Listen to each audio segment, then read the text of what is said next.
Hi students, good morning. How are you? I hope all of you are fine. Now you are watching the logo of Samagra Siksha Andhra Pradesh, Prakasam district. Everybody has right to education.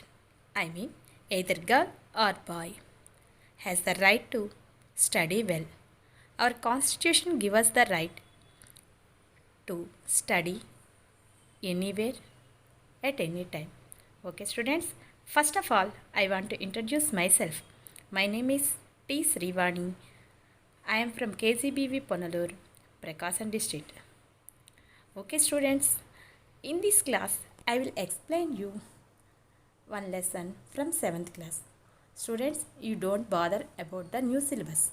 I will explain you in a simple way. I will give you screenshots. Then you observe the screenshot and heard about the lesson. Okay, students, let us start our lesson. Okay, bring your notebooks. Now I will explain you the fourth lesson, Delhi Sultanate, in the 7th class social. I have already told you some part of this lesson. Now I will continue the lesson. Have you understand my previous class? I hope all of you understand my previous class. I will continue the lesson. Okay, students? All of you bring your notebooks. When I will give you explanation, you have to write down in the notes. After my class is over, you verify the notes one time. It will help you to memorize the topic easily. Okay, students? All of you bring your notebook and pen. Okay, I will start the lesson. Now I will explain you about slave or Mamluk dynasty. The slave dynasty was established by Qutbuddin Aibak in 1206 AD. Lahore was his capital. Later, during the rule of Iltutmish, the capital was changed to Delhi. Iltutmish was the first sovereign ruler from Delhi and the real founder of the Delhi Sultanate. Iltutmish was succeeded by his daughter Razia Sultana. Ghiyazuddin Balban restored crown's prestige and power in Sultanate. The slave dynasty came to an end during the reign of Qutbuddin and his infant son Kayamars. Mamul means owned slave. We find do you know table. At the right side of this table, the meaning of Mamluk gave us. Mamluk means owned slave. I will repeat it again. Told you, Mamluk means owned slave. Now I will explain you about Sultana Razia from 1236 to 1239 CE. She was the only woman ruler of Delhi Sultanate. Being a woman, the queen faced the opposition of wazirs and the nobles of Chihalgani, a group of 40 Turkish nobles. Though she ruled for a short period, she succeeded in restoring her prestige and power by suppressing several revolts. At the right side of the screenshot, we observe the image of Razia Sultana. At the below of this Razia Sultana information, we find think and respond table. During those days, the ruling power was on hereditary basis, but sometimes sons-in-law and fathers-in-law also occupied the throne. Imagine the reasons behind it. As a woman ruler, Razia had to face discrimination and conspiracies. Are the women of the present times free to make their choices as a man would? Now I will explain you about Khilji dynasty. Jalaluddin Khilji was the founder of this dynasty. He was assassinated by his son-in-law Alauddin Khilji. Alauddin Khilji from 1296 to 1316 CE. He was the successor of Jalaluddin Khilji. He took strong measures to control Mongol invasions and to curb his opponents. He established a strong and effective spy system to control the conspiring nobles. Alauddin conducted expeditions on North India and conquered Gujarat, Ranthambore, Chittor, Malwa, etc. However, Alauddin's conquest of Chittor did not last long and Sisodias retook it shortly after his death in 1316 CE. After completion of the conquest of North India, Alauddin sent his army under the command of Malik Kafur to conquer South India. Students, all of you understand? Now I will explain you in Telugu also. Slave dynasty means బానిస వంశం. దీన్నే Mamluk వంశం అని కూడా అంటాం. కుతుబుద్దీన్ ఐబక్ క్రీస్తుశకం 1206 సంవత్సరంలో బానిస వంశాన్ని స్థాపించాడు. లాహోర్ రాజధానిగా ఢిల్లీ సామ్రాజ్యాన్ని పరిపాలించాడు. తర్వాత ఇల్టుట్మిష్ కాలంలో రాజధాని ఢిల్లీకి మార్చబడింది. అలా అతను ఢిల్లీకి తొలి స్వతంత్ర పాలకునిగా, ఢిల్లీ సామ్రాజ్యానికి అసలైన స్థాపకునిగా పరిగణించబడతాడు. ఇల్టుట్మిష్ తర్వాత అతని కుమార్తె అయినటువంటి రజియా సుల్తానా సింహాసనాన్ని అధిష్ఠించింది. ఘియాజుద్దీన్ బాల్బన్ తన పాలనా కాలంలో సుల్తానుల ప్రతిష్టను పునరుద్ధరించి అధికారాన్ని కొనసాగించాడు. బానిస వంశ పరిపాలన కైకుబాద్ కాలంతో ముగిసింది. మీకు తెలుసా అని ఒక టేబుల్ డూ యు నో దగ్గర రైట్ సైడ్లో మామ్లుక్ అంటే స్లేవ్ అని ఇచ్చాడు, అంటే బానిస అని అర్థం. సుల్తానా రజియా ఈమె 1236 నుంచి 1239 వరకు పరిపాలించింది. ఈ సుల్తానా రజియా ఢిల్లీని పరిపాలించిన ఏకైక మహిళా పాలకురాలిగా వజీరులు, చిహల్గనుల నుండి కూడా వ్యతిరేకత ఎదుర్కొంది. కేవలం స్వల్పకాలం పరిపాలన చేసినా కూడా ఢిల్లీ సామ్రాజ్య స్థాపన తొలికాలంలో ఆమె తనదైన ముద్ర వేయగలిగింది. టర్కీ ప్రభువుల నుండి, స్వంత అన్నదమ్ముల నుండి కూడా ఆమె తీవ్ర ప్రతిఘటన ఎదుర్కోవలసి వచ్చింది. మనం దీని క్రింద థింక్ అండ్ రెస్పాండ్ అంటే ఆలోచించండి, ప్రతిస్పందించండి అని ఒక టేబుల్ ఇచ్చాడు. అంటే ఆ కాలంలో పాలనాధికారం వారసత్వంగా సంక్రమించేది. కానీ కొన్ని సమయాల్లో ఆడవాళ్ళు మరియు మామలు కూడా రాజ్యాన్ని ఆక్రమించేవారు. ఇందుకు గల కారణాలను ఊహించండి. ఒక మహిళా పాలకురాలిగా రజియా సుల్తానా వివక్షను, కుట్రను భరించవలసి వచ్చింది. ప్రస్తుత కాలంలో మహిళలు పురుషుల్లా తమకు నచ్చినట్లుగా వ్యవహరించగలుగుతున్నారా అని 2 ప్రశ్నలు మనకి ఇవ్వడం జరిగింది. ఆ తర్వాత మనం ఖిల్జీ వంశాన్ని గురించి నేను ఎక్స్ప్లెయిన్ చేశాను. ఖిల్జీ వంశ స్థాపకుడు జలాలుద్దీన్ ఖిల్జీ. ఇతను తన అల్లుడైన అల్లావుద్దీన్ ఖిల్జీ చేతిలో చంపబడ్డాడు. అల్లావుద్దీన్ ఖిల్జీ 1296 నుంచి 1316 వరకు పరిపాలించాడు. ఇతను జలాలుద్దీన్ ఖిల్జీ తర్వాత రాజ్యానికి వచ్చాడు. తన ప్రత్యర్థులను అణచివేయడానికి, మంగోలుల దండయాత్రలను నియంత్రించడానికి శక్తివంతమైన చర్యలు చేపట్టాడు. ఇతను కుట్రపూరితమైన ప్రభువులను నియంత్రించడానికి బలమైన మరియు సమర్థవంతమైన గూఢచారి వ్యవస్థను స్థాపించాడు. అల్లావుద్దీన్ ఖిల్జీ ఉత్తర భారతదేశంపై దండయాత్రలను నిర్వహించి గుజరాత్, రణతంబోర్ మొదలైన వాటిని జయించాడు. కానీ అతడు చిత్తూరు కోటను ఎక్కువ కాలం నిలుపుకోలేకపోయాడు. 1316 సంవత్సరంలో అతను మరణించిన వెంటనే సిసోడియాలు దానిని తిరిగి ఆక్రమించారు. ఉత్తర భారతదేశ దండయాత్రలు పూర్తయిన తర్వాత దక్షిణ భారతదేశాన్ని జయించడానికి మాలిక్ కాఫర్ ఆధ్వర్యంలో సైన్యాన్ని పంపించాడు. Okay students, now you understand about the greatest person and the first woman ruler of Delhi Sultanate, about Sultana Razia. Who was the first woman ruler of Delhi Sultanate? She is nothing but Razia Sultana. Okay students, let us go to another topic. Alauddin Khilji was known for his able administration. He recruited and organized a standing army. He paid salaries in cash to soldiers and strictly controlled prices of commodities in market reforms. He also introduced the branding of horses to prevent the substitution of a bad horse for a good one. Think and respond. Can corruption be checked with a reform in a large country like India? Suggest your measures. At the left side, we find a map that is nothing but India map. At the right side of the space, we find think and respond. Kings or rulers usually conduct campaigns on other kingdoms or places. Find out the reason. Let us do. List out the invasions of Alauddin Khilji into South India with place and year based on the map. In the below of the map, we find do you know? Mongolians. Mongolia was ruled over by several nomads during the ancient times. Genghis Khan united the Mongols and established the Mongol Empire in the year 1206.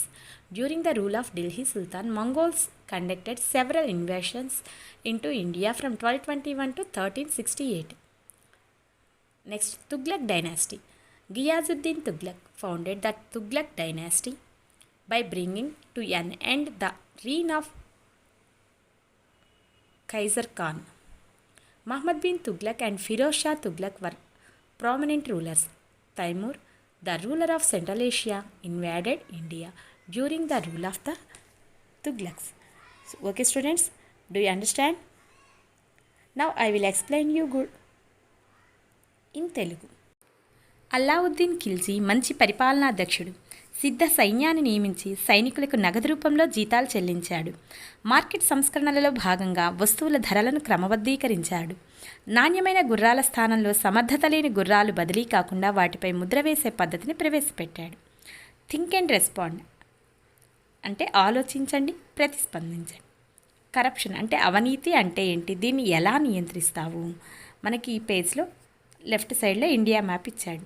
మనం ఈ map ఆధారంగా అల్లావుద్దీన్ ఖిల్జీ దక్షిణ భారతదేశంలో దండయాత్రలు జరిపినటువంటి ప్రదేశాలను, సంవత్సరాలను మనం ఒక table రూపంలో అంటే పట్టిక రూపంలో తయారు చేయాలి. Next think and respond. రాజులు లేదా పాలకులు ఇతర రాజ్యాలు లేక ప్రాంతాలపై దండయాత్రలు చేయడానికి గల కారణాలను తెలుసుకోవాలి. Do you know? మంగోలియన్స్. ప్రాచీన కాలంలో మంగోలియాను అనేక సంచార జాతులు పరిపాలించాయి. చెంగేజ్ ఖాన్ మంగోలియన్లను ఏకం చేసి 1206వ సంవత్సరంలో మంగోల్ సామ్రాజ్యాన్ని స్థాపించాడు. ఢిల్లీ సుల్తానుల పరిపాలనా కాలంలో మంగోళ్ళు 1221 నుంచి 1368 వరకు భారతదేశంపై అనేక దండయాత్రలు చేశారు. తుగ్లక్ వంశం. ఖిల్జీలలో చివరి పాలకుడైనటువంటి ఖుష్రూ ఖాన్ యొక్క పాలనను అంతం చేసి ఘియాజుద్దీన్ తుగ్లక్ ఈ వంశాన్ని స్థాపించాడు. మహమ్మద్ బిన్ తుగ్లక్, ఫిరోజ్ షా తుగ్లక్ ఈ వంశంలో ప్రముఖ పాలకులు. తుగ్లక్ల పాలనా కాలంలో మధ్య ఆసియాకు పాలకుడైన తైమూర్ దండయాత్రలను ఎదుర్కోవాల్సి వచ్చింది. Okay students, we will go to another topic. Students, are you following my lesson?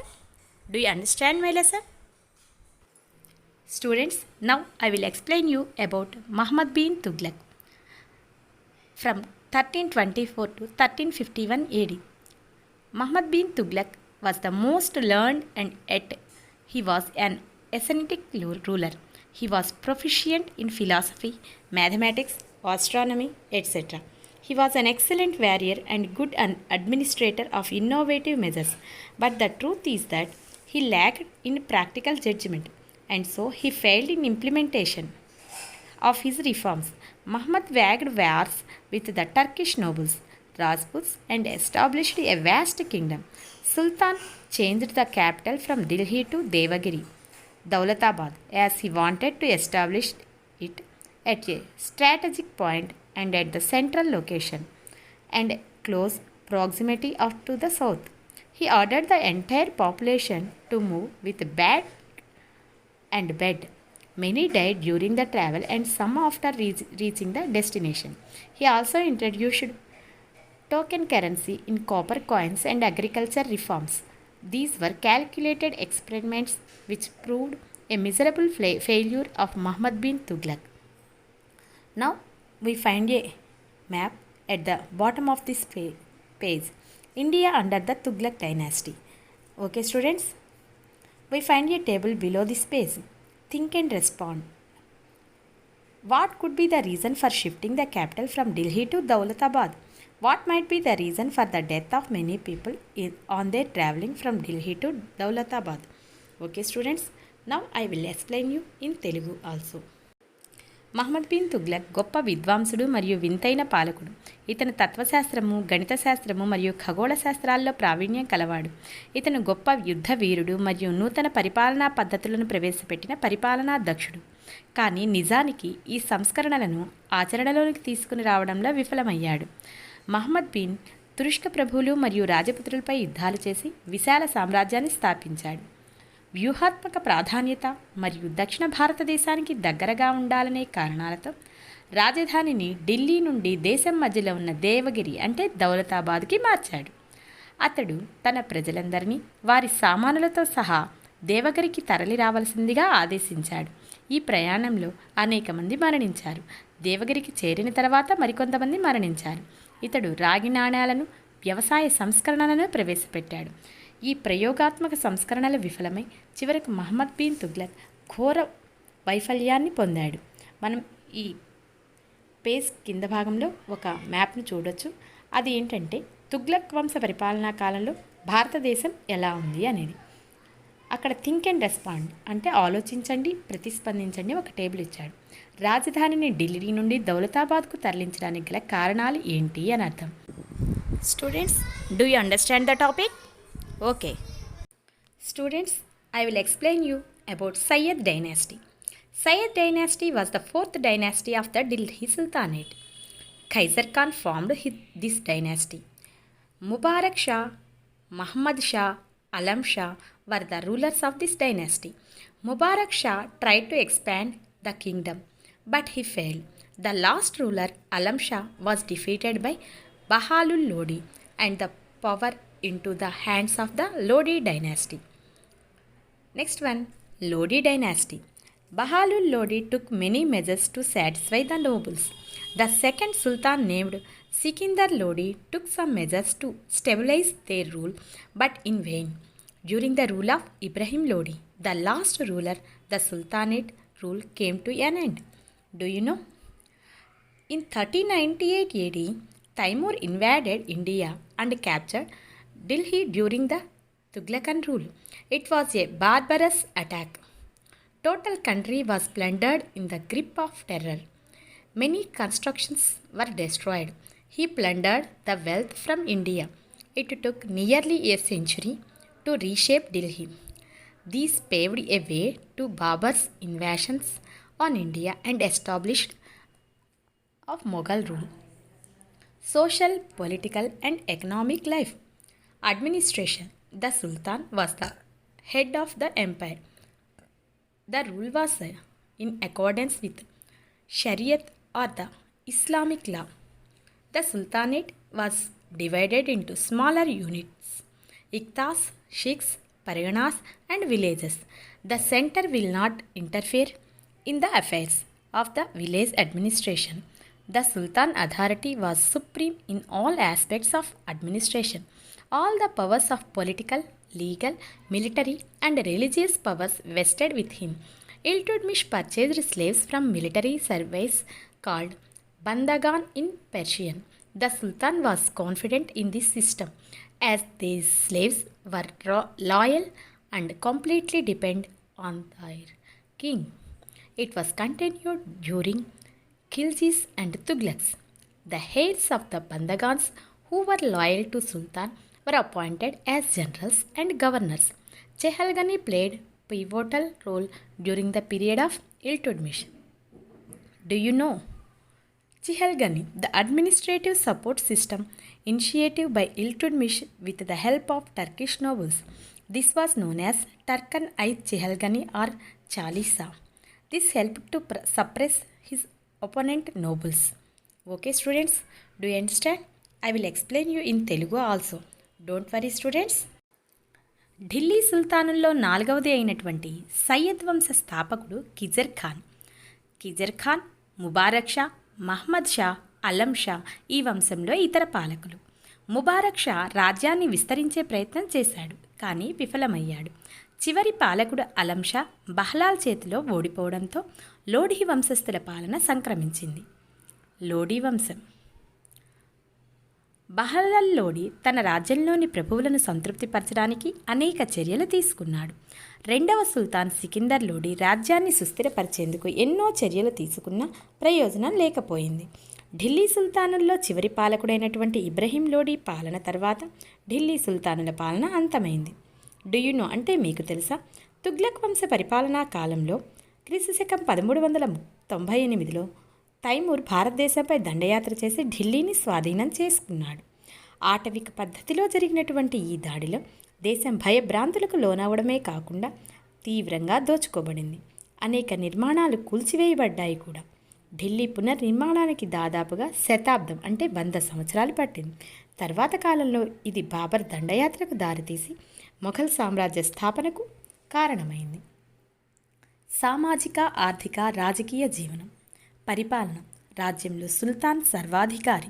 Shariat లేదా ఇస్లామిక్ నిబంధనల ప్రకారం పరిపాలన జరిగేది. రాజ్యాన్ని ఇక్తాలు, షిక్కులు, పరిగణాలు మరియు గ్రామాలుగా విభజించారు. గ్రామ పరిపాలనలో కేంద్రం జోక్యం చేసుకోదు. పరిపాలనలోని అన్ని విషయాల్లో చక్రవర్తికి అత్యున్నత అధికారం ఉంటుంది. రాజకీయ, న్యాయ, సైనిక, మత విషయాలకు చెందిన అధికారం సుల్తాన్దే. ఇల్టుడ్మిష్ సైనిక అవసరాల కోసం బానిసలను కొనుగోలు చేసేవాడు. పర్షియాలో ఈ పద్ధతిని బందగాన్ అని పిలుస్తారు. ఈ బానిసలు నమ్మకస్తులు మరియు రాజుపై పూర్తిగా ఆధారపడటం వలన సుల్తాన్ ఈ వ్యవస్థపై విశ్వాసంగా ఉండేవాడు. ఖిల్జీ తుగ్లక్ పాలకులు ఈ పద్ధతిని కొనసాగించేవారు. బందగాన్లోని వారిలో సుల్తాన్కు నమ్మకస్తులైన వారిని గవర్నర్లు మరియు సైనిక అధికారులుగా నియమించేవారు. ఇల్టుట్మిష్ కాలంలో చిహల్గనీ సర్దారులు కీలక పాత్ర పోషించారు. డూయునో అంటే మీకు తెలుసా? చిహల్గనీ అంటే పరిపాలనలో సహకరించడం కోసం టర్కిష్ ప్రభువులతో కూడిన ఇల్టుడ్మిష్చే ప్రారంభించబడిన వ్యవస్థ. దీన్నే తుర్కాన్ ఈ చిహల్గనీ లేదా చాలీసా అనేవాళ్ళు. సుల్తానులకు వ్యతిరేకంగా ఉన్న ప్రభువులను అణిచివేయడానికి ఇది ఉపయోగపడింది. Okay students, do understand about Timur, Lodi dynasty and economic, social, political life? Students, now I will explain you about Iqta system. Delhi Sultanate was divided into Iqtas, provinces. The governor of these Iqtas were called Muktis. The military officers Muktis had to maintain law and order in their allotted Iqtas and had to provide military revenue services to Sultan. Revenue collected from their Iqtas was utilized for administrative purpose and maintenance of army. Rank of Mukti was not hereditary. They were often transferred from one Iqta to another Iqta. Social life. The Muslims of foreign origin stood first in the society, got many privileges and influenced the administration. The Indian Muslims were downgraded to the second place and occupied many jobs like teachers, judges, etc. The remaining people like artisans, shopkeepers and small traders were considered working class. The Muslim community had two branches, foreign and local. Economic life. Agriculture was the main occupation. The tillers had to pay 1/3 of their produce as land revenue.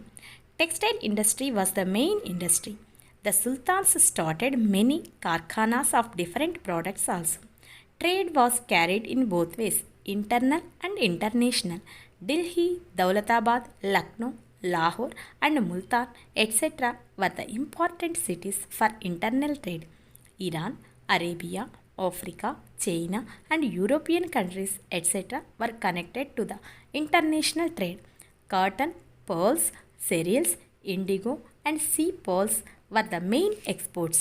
They maintained a balanced trade. Alauddin Khilji introduced the market reforms. Grains were stored in government granaries. Tanka silver coins and Jital copper coins were the basic coins in usage. As there was a shortage of silver, Muhammad bin Tughlaq ordered copper coins to be issued, but he failed to take proper precautions against forgery.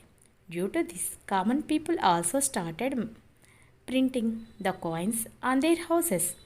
Then, to To correct the situation, the Sultan asked the people to exchange those copper coins in the treasury and give silver and gold coins in return. This emptied the treasury. In the bottom of this page, we find the coins of Muhammad bin Tughlaq. Let us do. Collect the pictures of coins belong to different dynasties. Okay, students? Do you understand? I will explain you in Telugu also. Okay, students? ఇక్తా system అంటే ఇక్తా పద్ధతి. ఢిల్లీ సుల్తానులు తమ రాజ్యాన్ని ఇక్తాలుగా విభజించి సైనిక అధికారులను నియమించారు. వీరిని ఇక్తాదారులు లేదా ముక్తీలు అంటారు. వీరు తమ ఇక్తాలలో శాంతి భద్రతలను కాపాడటంతో పాటుగా సుల్తానుకు సైనిక రెవెన్యూ సేవలు అందించేవారు. ఇక్తాల నుండి వసూలు చేసిన రెవెన్యూ ఆదాయాన్ని పరిపాలనా అవసరాలు, సైన్యం నిర్వహణ వంటి వాటికి వినియోగించేవారు. ఇక్తాదార్ పదవి వారసత్వంగా ఉండేది కాదు. పైగా వారికి తరచుగా ఒక ఇక్తా నుండి ఇంకో ఇక్తాకు బదిలీ ఉండేది. సోషల్ లైఫ్, సామాజిక జీవనం. విదేశీ ఇస్లామీయులు సమాజంలో ప్రముఖ స్థానంలో ఉంటూ అనేక సదుపాయాలు పొందుతూ పాలనను ప్రభావితం చేయసాగారు. భారతీయ ముస్లింలు ద్వితీయ స్థానంలో ఉండేవాళ్ళు. అంటే భారతీయ ముస్లింలు బోధకులుగా, న్యాయాధికారులుగా, ఇతర వృత్తులు చేసుకుంటూ ద్వితీయ స్థానంలో ఉండేవాళ్ళు. ఇతర ప్రజలలో చేతివృత్తుల వారు, కళాకారులు, వ్యాపారస్తులు, దుకాణదారులు మొదలైన వాళ్ళు శ్రామిక వర్గంగా పరిగణించబడేవారు. విదేశీ ముస్లింలు, స్థానిక ముస్లింలు అనే రెండు శాఖలు ఉండేవి. ఎకనామిక్ లైఫ్ అంటే ఆర్థిక జీవనము. వ్యవసాయం ప్రధాన వృత్తి.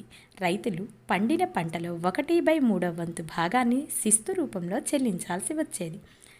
వస్త్ర పరిశ్రమ ప్రధానమైన పరిశ్రమ. వివిధ ఉత్పత్తులకు సంబంధించిన కార్ఖానాలను సుల్తానులు స్థాపించారు. దేశీయ మరియు అంతర్జాతీయ వాణిజ్యం అమల్లో ఉండేది. ఢిల్లీ, దౌలతాబాద్, లక్నో, లాహోర్, ముల్తాన్ మొదలైనవి విదేశీ వాణిజ్యంలో ముఖ్య నగరాలు. ఇరాన్, అరేబియా, ఆఫ్రికా, చైనా దేశాలతో అంతర్జాతీయ వ్యాపారం కొనసాగేది. పత్తి, ముత్యాలు, ధాన్యం, నీలిమందు, సముద్ర ముత్యాలు ప్రధానమైన ఎగుమతులు. వారు సమతుల వాణిజ్యాన్ని కొనసాగించారు. అల్లావుద్దీన్ ఖిల్జీ వ్యాపార సంస్కరణలను ప్రవేశపెట్టాడు. ధాన్యాన్ని ప్రభుత్వ ధాన్యాగారాల్లో నిల్వ చేసేవారు. టంకా అంటే వెండి నాణాలు, జిటాల్ అంటే రాగి నాణాలు ప్రామాణిక నాణాలుగా వాడుకలో ఉండేవి. వెండి కొరతగా ఉన్నందున మహమ్మద్ బిన్ తుగ్లక్ రాగి నాణాలను జారీ చేయాలని ఆదేశించిన నకిలీ నాణాల ముద్రణకు వ్యతిరేకంగా సరైన జాగ్రత్తలు తీసుకోవడంలో విఫలమయ్యాడు. దీనివలన సామాన్య ప్రజలు కూడా తమ ఇళ్లల్లో నాణాల ముద్రణను ప్రారంభించారు. పరిస్థితిని చక్కదిద్దడానికి సుల్తాన్ ప్రజల వద్ద ఉన్నటువంటి రాగి నాణాలకు బదులుగా వెండి, బంగారు నాణాలను ఖజానాలో మార్పిడి చేయమని కోరాడు. దీనివలన ఖజానా ఖాళీ అయింది. మనము ఈ పేజ్ కింద భాగంలో మహమ్మద్ బిన్ తుగ్లక్ కాలంలో ఉండేటువంటి నాణాలను చూడొచ్చు. అలాగే మనము వివిధ రాజవంశాలకు చెందినటువంటి నాణాల యొక్క చిత్రాలు ఏమైనా మీకు దొరికినట్లయితే వాటిని సేకరించి ఒక ఆల్బమ్ లాగా తయారు చేయండి. Okay students, now I will explain you about art and architecture. A combination of Arabic and Indian style of art and architecture developed during this period. The decorative style of the Hindu architecture was replaced by the geometrical shapes. Trapezoid style of architecture was followed by the indigenous people. Later they introduced archaic style. They employed Indian craftspersons, architects and sculptors for the constructions during the period. So the new Indo-Islamic style was born. Qutub Minar, Alai Darwaja, Alai Minar, Tughlaqabad and Qawat Islam were the famous constructions during the period. Do you know? There is a table constructed by Trapezoid style of architecture, arcade style of architecture. Roofs, doors and windows were made by placing a horizontal beam across two vertical columns is called Trapezoid style of architecture. Arches carrying the weight of the superstructure above the doors and windows are called arcade style of architecture. Qutub Minar. This was built in the premises of Quwwat al-Islam Masjid. It was built by Qutbuddin Aibak and Iltutmish and dedicated to Sufi saint Qutbuddin Bhakhtiyar Kaki. The 74.1 meter, 4-storied marble sandstone architecture is unique for its skillful construction of balconies found variation in each story. At the right side of this page, we find Qutub Minar image. Wow, it's looking marvelous. Okay students, now I will explain you in Telugu also. Delhi సుల్తానుల కాలంలో Arabic మరియు ఇస్లాం శైలుల మిశ్రమంతో కూడినటువంటి వాస్తు నిర్మాణాలు కళలు అభివృద్ధి చెందాయి. హిందూ వాస్తు శైలిలోని అలంకరణల స్థానంలో రేఖాగణిత ఆకారాలు, కాలిగ్రఫీ మొదలైనవి వచ్చి చేరాయి. స్వదేశీ నిర్మాణాలలో ట్రాబియేట్ పద్ధతిని పాటించేవారు. తర్వాత ఆర్కియేట్ పద్ధతి అనేది ప్రవేశపెట్టబడింది. భవనాల నిర్మాణంలో భారతీయ హస్తకళల వారిని, నిపుణులను, శిల్ప కళాకారులను నియమించారు. ఆ విధంగా ఇండో ఇస్లామిక్ శైలి అనే నవీన శైలి అనేది అవతరించింది. కుతుబ్ మినార్, అలై దర్వాజా, అలై మినార్, తుగ్లకాబాద్, కువ్వత్ ఉల్ ఇస్లాం మసీద్ ఈ కాలంలో ప్రసిద్ధి చెందిన నిర్మాణాలు. 2 నిలువు స్తంభాలపై అడ్డంగా ఒక దూలాన్ని పెట్టి దాని పైకప్పులు, తలుపులు, కిటికీలు మొదలైనవి తయారు చేయబడేవి. దాన్ని మనం ట్రాబియేట్ స్టైల్ ఆఫ్ ఆర్కిటెక్చర్ అంటాం. తలుపులు, కిటికీలపై ప్రత్యేకంగా ఉండి వాటిపై గల బరువును మోయినట్లుగా ఆర్చీ నిర్మాణం గనక ఉన్నట్లయితే దాన్ని ఆర్కియేట్ స్టైల్ ఆఫ్ ఆర్కిటెక్చర్ అంటారు. కుతుబ్ మినార్ కువ్వత్ ఉల్ ఇస్లాం మసీదు ఆవరణలో ఈ నిర్మాణం చేయబడింది. కుతుబుద్దీన్ ఐబక్ మరియు ఇల్టుట్మిష్ కుతుబ్ మినార్ను కట్టించి సూఫీ సన్యాసి అయినటువంటి కుతుబుద్దీన్ బఖ్తియార్ ఖాకీకి అంకితం ఇచ్చారు. 74.1 మీటర్ల ఎత్తులో ఉన్న 4 స్తంభాల అంతస్తుల చలువరాయి, ఇసుకరాయితో కూడిన ఈ నిర్మాణం ప్రత్యేక నిర్మాణ నిపుణతతో ఉంది. మనం ఈ పేజ్లో కుతుబ్ మినార్ను చూడొచ్చు. Okay students, I hope all of you understand the lesson. Okay, we will meet you in the next class. Okay students, bye.